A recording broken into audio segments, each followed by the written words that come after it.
കർത്താവിൻ്റെ അതിപരിശുദ്ധ നാമം വാഴ്ത്തപ്പെടുമാറാകട്ടെ. ജീവൻ്റെ വചനം കേൾക്കുവാൻ തക്കവണ്ണം ആഗ്രഹത്തോടെ ആയിരിക്കുന്ന എല്ലാ പ്രിയപ്പെട്ടവർക്കും യേശുക്രിസ്തുവിൻ്റെ നാമത്തിലുള്ള സ്നേഹ വന്ദനത്തെ അറിയിക്കുന്നു. ഇന്ന് ഞാൻ നിങ്ങളുമായി ഷെയർ ചെയ്യാൻ ആഗ്രഹിക്കുന്ന ദൈവവചനം ഉൽപ്പത്തി പുസ്തകം 6-ാമത്തെ അധ്യായം അതിൻ്റെ 8-ാമത്തെ വാക്യം. എന്നാൽ നോഹയ്ക്ക് യഹോവയുടെ കൃപ ലഭിച്ചു. But Noah found favour in the ice of the Lord. എന്നാൽ എന്ന പദത്തിന് വലിയ അർത്ഥമുണ്ട്. അത് മനസ്സിലാക്കണമെങ്കിൽ മുകളിലുള്ള ഭാഗം വായിച്ചെങ്കിലേ അറിയുകയുള്ളൂ. ഏതു കാലഘട്ടത്തിലാണ് നോഹ ജീവിച്ചതെന്ന് അവിടെ രേഖപ്പെടുത്തിയിട്ടുണ്ട്. ആ കാലഘട്ടത്തിൻ്റെ പ്രത്യേകത ഉൽപ്പത്തി 6-ാമത്തെ അധ്യായത്തിൻ്റെ 1 മുതൽ നോക്കുമ്പോൾ കാണുവാൻ തക്കവണ്ണം കഴിയും. ജനസംഖ്യ അതിൻ്റെ വർധനവിൻ്റെ ഉച്ചകോടിയിലായിരിക്കുന്ന ഒരു കാലഘട്ടം, ബോധിച്ചവരെ ഭാര്യമാരായി എടുക്കുന്ന ഒരു കാലഘട്ടം, മനുഷ്യൻ്റെ ദുഷ്ടതയും നിരൂപണവും ദോഷമുള്ള ഒരു കാലഘട്ടം. ഉൽപ്പത്തി 4 പരിശോധിക്കുമ്പോൾ ബഹുഭാര്യത്വമുള്ള ആയുധങ്ങൾ ഉണ്ടാക്കുന്ന, കിന്നരവും വീണവും ഉണ്ടാക്കുന്ന, സാംസ്കാരിക നിലയിൽ ഉയർന്ന, ധാർമ്മിക അധപ്പതനമുള്ള, എന്നോട് ചെയ്തതിനു പകരമായി 7 ഇരട്ടി പകരം ചെയ്യുമെന്ന് വെല്ലുവിളിക്കുന്ന, കൊലയും മുറവിളി മുഴക്കുന്ന ഒരു തലമുറ. ആ തലമുറയിൽ, ആ സമൂഹത്തിൻ്റെ മധ്യത്തിൽ നോഹയ്ക്ക് ദൈവ കൃപ ലഭിച്ചു. ലഭിക്കുന്നതാണ് ദൈവകൃപ. കൃപ എന്നത് ഒരു ജലസംഭരണി ആണെങ്കിൽ അത് കൊണ്ടുവരുന്നതാണ് വിശ്വാസം എന്ന പൈപ്പ്. പൈപ്പല്ല ജലം തരുന്നത്, പക്ഷേ ജലം ലഭിക്കണമെങ്കിൽ പൈപ്പ് ആവശ്യമാണ്. അതുപോലെ കൃപയാണ് പ്രാധാന്യം. അത് ലഭിക്കുന്ന അളവ് വിശ്വാസം എന്ന പൈപ്പിൻ്റെ അളവ് പോലിരിക്കും. എന്താണ് കൃപ? യജമാനൻ അടിമയോട് കാണിക്കുന്ന കരുണയാണ് കൃപ.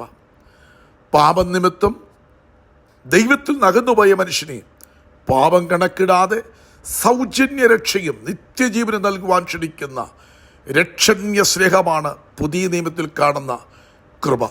അതാണ് കാൽവരിയുടെ കൊലക്കളത്തിൽ 2 കള്ളന്മാരുടെ മധ്യത്തിൽ യേശുക്രിസ്തു പാപികൾക്ക് പകരമായി അവൻ്റെ പാപത്തിന് ശിക്ഷ ഏറ്റെടുത്തുകൊണ്ട് ക്രൂശിൽ മരിച്ചത്.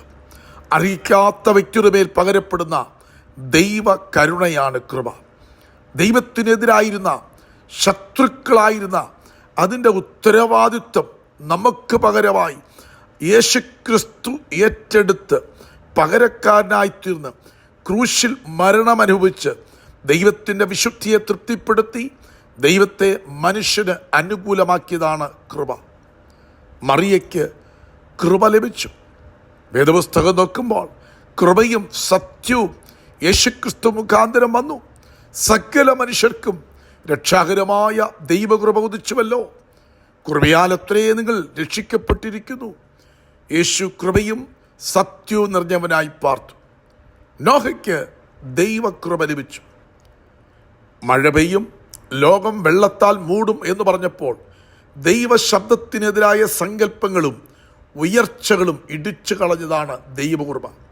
താൻ ഉണ്ടാക്കുന്ന പെട്ടകം എവിടെയായാലും അവിടേക്ക് വെള്ളം വന്ന് അതിനെ ഒഴുക്കുമാറാക്കുമെന്ന് വിശ്വസിക്കുന്നതാണ് ദൈവ കൃപ എന്ന് പറയുന്നത്.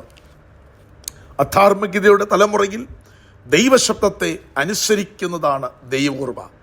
120 വർഷം നോഹ പ്രസംഗിച്ചിട്ടും മനുഷ്യപ്രീതി ലഭിച്ചില്ല. തന്നോട് ചേർന്ന് നിൽക്കുവാൻ ഒരു വ്യക്തിയെപ്പോലും ലഭിച്ചില്ല.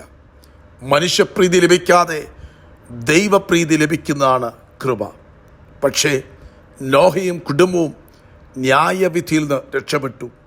പെട്ടകത്തിൽ കയറാതിരുന്നവർ ന്യായവിധിയിൽപ്പെട്ടെങ്കിൽ ദൈവകൃപയിൽ നമുക്ക് ശരണപ്പെടാം. സൗജന്യമായി കാൽവരി ക്രൂശിൽ കൂടി ലഭിച്ചിരിക്കുന്ന ആ സൗജന്യ രക്ഷ, ആ രക്ഷയിൽ കൂടി ആ രക്ഷാനിർണയം പ്രാപിച്ച് കർത്താവിൻ്റെ മക്കളായി തീർന്ന് നിത്യതയ്ക്കായും കാത്തിരിക്കാം.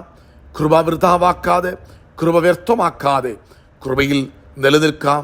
ദൈവം നമ്മളെ എല്ലാവരെയും ഐശ്വര്യമായി അനുഗ്രഹിക്കുമാറാകട്ടെ. പരിശുദ്ധ പിതാവേ, ദൈവദിനം കേൾക്കുന്ന എല്ലാ ദൈവമക്കളെയും അവിടുന്ന് അനുഗ്രഹിക്കണമേ. ദൈവകൃപയിൽ ഞങ്ങളെല്ലാവരെയും നിലനിർത്തിക്കൊള്ളണമേ എന്ന് പ്രാർത്ഥിക്കുന്നു. പ്രാർത്ഥന കേട്ടതുകൊണ്ട് സ്തോത്രം. യേശുക്രിസ്തുവിൻ നാമത്തിൽ തന്നെ ആമേൻ.